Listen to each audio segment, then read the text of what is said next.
புதியதல்லவே தீண்டாமை என்பது, புதுமை அல்லவே அது நீயும் சொன்னது.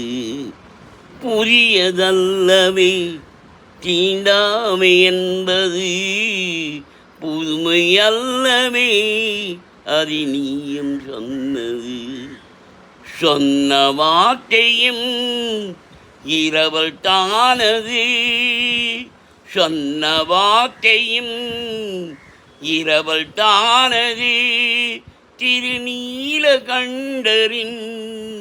மனைவி சொன்னது, திருநீலகண்டரின் மனைவி சொன்னது.